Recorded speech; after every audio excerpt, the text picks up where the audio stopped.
네, 여러분 안녕하십니까? 반갑습니다. 배상윤입니다. 이번 시간은 고려 거란전쟁에 대해서 한번 다뤄보고 싶습니다. 경각기병을 기동했습니다. 이 전쟁이 다른 전쟁과 또 전투와 달리 의미 있다고 저는 평가를 내리고 싶은데요. 그 이유는 보통 대개 국가의 총력전을 기울인 전쟁이 끝나면 대부분의 나라는 하얀 곡선을 걷거나 또 나라가 망하게 됩니다. 그런데 고려는 다른 나라와 달리 거란족의 침략을 물리친 이후에도 오랜 기간 평화를 누렸고 또 번영을 누렸습니다. 오히려 전성기를 누렸던 거죠. 그러니까 사실 역사적 데이터는 그러지 않거든요. 대부분의 나라들, 조선도 그랬고 고구려도 그랬고 대부분의 나라는 그러지 않았어요. 예시를 좀 들면은 임진왜란만 봐도 우리가 결국에는 왜군을 물리치긴 했지만 그 이후에 우리가 바로 어떻게 됐습니까? 청나라 군대가 쳐들어와서 제대로 된 전투를 한번 치러보지도 못하고 항복을 합니다. 그리고 심지어 그냥 항복이 아니라 정말 치욕스러운 삼전도의 굴욕이라 해서 우리나라의 임금이 직접 청나라 황제한테 가서 머리를 조아렸잖아요. 그리고 나서 조선의 공격은 계속해서 하얀 곡선을 걸어서 결국에는 우리가 일제강점기라는 정말 최악의 사태에 이르게 된 거죠. 그리고 고구려만 봐도 고구려의 일지문덕의 살수대첩이나 양만춘의 안시성 전투 그리고 그 이후에 이루어졌던 영계서문의 어떤 항전, 굉장히 우리가 자랑스러운 역사들이 있지만 결국에는 고구려도 그 이후에 제대로 된 전투를 치러보지도 못하고 당나라에 의해서 망해버렸잖아요. 그러니까 이게 사실은 전쟁이 끝나고 나서 그 어떤 평화와 번영을 이룩하는 게 얼마나 어려운 일인지를 잘 알 수 있습니다. 그런데 다른 것과 달리 고려는 거란과의 전쟁에서 이기고 나서 몽골이 침략을 해오기 전까지 약 220년의 기간 동안 전쟁이 거의 없는 사실상 평화와 번영을 누렸다는 점이 사실 굉장히 의미가 있다고 볼 수 있겠습니다. 그러면 왜 고려가 다른 나라와 달리 이렇게 오랜 기간 거란과의 전쟁이 끝난 이후에도 평화를 누릴 수 있었냐라고 한번 질문을 해볼 수 있는 거죠. 제가 생각한 이유는 크게 두 가지입니다. 첫 번째는 일단 고려는 거란군의 주력 군대를 괴멸시켰습니다. 이게 다른 전투와 좀 달라요. 임진왜란이나 이전에 우리가 왜군이나 아니면은 적의 침략을 막아낸 경험은 있지만 그때도 수성전에 대부분 주력했거든요. 그러니까 주력 군대를 완전히 괴멸시키는 그런 정도의 우리가 대승을 거두지 못했어요. 그런데 마지막 1018년, 1019년 그때 이제 우리가 강감찬의 귀주대첩은요, 당시에 거란의 가장 최정예 군대인 10만 명을 그냥 대회전이라고 해서 벌판에서 완전히 박살을 내버렸거든요. 이게 굉장히 의미가 있는 겁니다. 이렇게 벌판에서 대회전을 통해서 거의 수천 명도 남기지 않고 거의 다 몰살시켜버렸거든요. 고려사에 그렇게 기록이 나옵니다. 그러니까 적의 주력군이 완전히 개별됐으니까 당연히 그 이후에는 우리 고려한테 쳐들어올 수 있을까요? 그러니까 이 주력군이 개멸되면요, 일단 그 나라는 다시 전쟁을 벌이기가 되게 어렵습니다.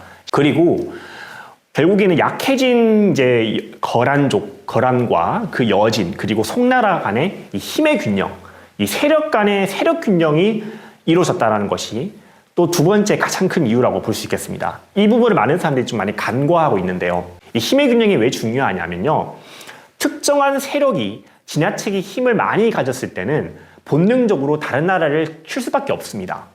근데 당시에는 거란이 이미 고려한테 상당히 개멸적인 타격을 입었기 때문에 다른 나라를 칠 수가 없었죠. 그리고 송나라를 봐도 송나라는 군사력이 최약체인 나라입니다.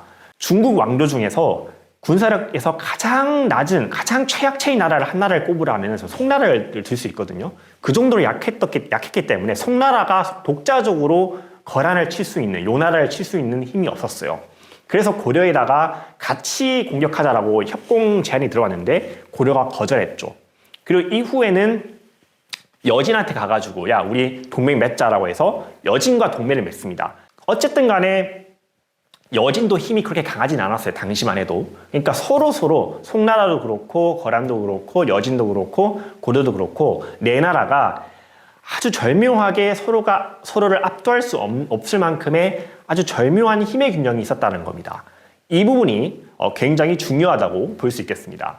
이제 요나라가 힘이 좀 많이 약해지고 이제 금나라가 이제 건국이 된 다음 여진이 이제 금을 세우거든요. 금이 나중에 이제 그 요나라를 멸망시키고 나서 북송까지 멸망을 시켜버립니다. 그래서 나중에 금나라와 남송과 고려 이렇게 크게 남습니다. 근데 이때도 세력 균형이 이루어져요. 왜냐하면 금나라도 힘이 강해지긴 했지만 고려를 완전히 복수시킬 만큼의 군사력은 또 아니었어요.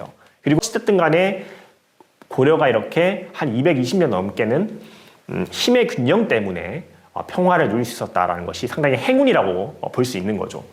그런데 그 행운이라고 볼 수 있었던 그 평화가 무참하게 깨진 거는 바로 몽골이라는 정말 초강력한 나라가 등장하면서부터 그 평화는 이제 깨지기 시작합니다. 왜냐하면 몽골이 금나라를 멸망시키고 남송도 멸망시키고요. 그리고 나서 유럽까지 다 정복을 해버렸잖아요. 그리고 나중에 이제 고려를 침공해 오는데 몽골에 사신 저고요가 피살되고 나서 1231년에 당시에 고려의 고종 때 이제 몽골이 침략을 해옵니다. 이렇게 되면서부터 이제 고려도 몽골과의 전쟁에 돌입을 하면서 힘이 너무 약해졌죠. 그 힘이 약해지면서 고려도 점점 망하는 길로 가게 됩니다. 결국에는 조선으로의 왕조가 교체되는 가장 결정적인 계기는 바로 몽골의 가장 강력했던 몽골의 등장으로서 당시 동북아시아의 힘의 균형이 완전히 무너졌기 때문에 그런 일이 초래됐다라고 볼 수 있겠습니다. 그러니까 이 동북아시아, 동아시아든 어느 나라든 간에 이 나라 간의 세력 간에 적절한 힘의 균형이 있어야 평화가 유지된다는 사실을 알 수 있습니다. 그리고 강력한 힘을 가지고 있어야 상대국의 침략을 괴멸시킬 정도의 강력한 군사를 가지고 있어야만 또 평화를 유지할 수 있다는 또 너무 당연한 사실도 알 수 있는 거죠. 이렇게 두 가지 원인이 바로 고려가 그 이후에까지도 평화와 번영을 누릴 수 있었던 가장 중요한 이유였다. 이렇게 볼 수 있겠습니다. 힘의 균형이 실패했던 아까 제가 임진왜란 사례를 하나 들었는데 임진왜란 경우는 어땠습니까? 임진왜란이 끝나고 나서 명나라가 사실 한 50년도 채 지나지 않고 바로 망해버렸거든요. 명나라가 왜 망했냐? 명나라가 조선에 원군을 파견했어요. 근데 당시 파병 규모가 굉장히 컸습니다. 이호송이라는 사람이 나오는데 이호송이 평양성을 탈환하기 위해서 한 4만 명의 군사를 이끌고 내려오거든요. 이 4만 명의 군사가 결코 적은 숫자는 아닙니다. 그리고 정유재란을 발발하고 완전히 전쟁이 끝날 때까지 굉장히 오랜 기간 동안 명나라가 조선을 돕습니다. 그러니까 이때 쏟아부은 많은 군력들이 사실은 굉장히 소모적이었고 너무 많은 재정들이 낭비가 됐던 거죠. 결국에는 전쟁이 끝나고 나서 명나라도 그때 급격히 쇠락하게 됐고 그 힘의 공백을 적절히 잘 활용했던 나라가 바로 후금입니다. 후금이 나중에 청나라를 만들어서 명나라를 완전히 멸망시켜버리죠. 그러니까 전쟁이 이렇게 무서운 겁니다. 단순히 파병만 했을 뿐인데 명나라가 이렇게 휘청일 줄 누가 알았겠습니까? 그 힘의 불균형을 잘 활용해서 당시 후금이 크게 성장을 했고 그 성장한 후금이 그 명나라를 무너뜨리고 나중에 조선까지 이렇게 항복시키게 되는 그런 결과를 가져왔다는 거거든요. 그러니까 전쟁이라는 게 이렇게 사실은 전쟁이 끝난 이후에 어떤 힘의 균형을 이룬다는 것이 굉장히 어렵다는 것을 알 수가 있는 거죠. 근데 저는 이번에 한국전쟁을 잠깐 언급을 하고 싶습니다. 한국전쟁이 중요한 이유는 우리가 앞서 고려 거란전쟁에 살펴봤듯이 힘의 균형이 중요한 이유를 설명해주는 또 다른 케이스이기 때문에 그렇습니다. 왜냐하면 한국도 지금 한국전쟁이 끝난 이후에 한 70년 넘게 지금 오랜 기간 평화와 번영을 누리고 있잖아요. 왜 그렇겠습니까? 바로 동북아시아, 더 좁게 보면 한반도에서의 힘의 균형이 잘 이루어지고 있기 때문에 그런 거거든요. 북한도 과거만 해도 소련이라는 든든한 지원군이 있었고 한국도 바로 남한에 주한미군이 주둔하면서 미소 간의 강력한 두 나라가 서로 적절한 힘의 균형이 있었고 그 힘의 균형이 한반도에서까지도 그게 확장돼서 쭉쭉 이어져 왔던 거죠. 그러다가 소련이 무너지면서 사실 힘의 균형이 한번 무너졌죠.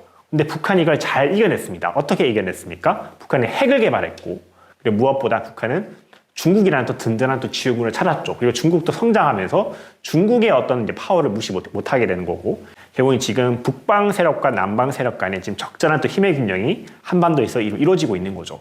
그렇기 때문에 서로가 한쪽 세력이 다른 한쪽 세력을 압도적으로 제압을 하지 못하는 그런 상태가 이어지면서 그게 결과적으로 평화로 이어지고 있다는 분석도 가능한 거죠. 어찌되었든 이렇게 힘의 균형이라는 것이 얼마나 평화를 유지하는데 가장 중요한 조건인지를 알 수 있기 때문에 그래서 제가 이제 한국 전쟁을 잠시 언급을 한 겁니다. 이처럼 우리가 고려 거란 전쟁이 정말 위대하고 높이 평가하는 이유는 단순히 고려가 거란을 대패시켰기 때문만은 아닙니다. 이처럼 일반적으로 총력전을 기울인 나라의 경우에는 대부분 전쟁이 끝난 이후에 내리막길을 걷거나 쇠퇴하기 마련인데 고려는 그러지 않고 오히려 전성기를 누렸다는 점, 그리고 한 220년 기간, 오랜 기간 평화와 번영을 누리면서 오히려 전쟁의 그런 폐해를 딛고 오히려 극복했다는 점이 정말 평가를 할 수 있는 대목인 거죠. 네. 네, 지금까지 한번 우리가 고려 거란 전쟁에 대해서 살펴봤습니다. 다음 시간에는 다른 내용으로 찾아뵙겠습니다. 시청해 주셔서 감사합니다.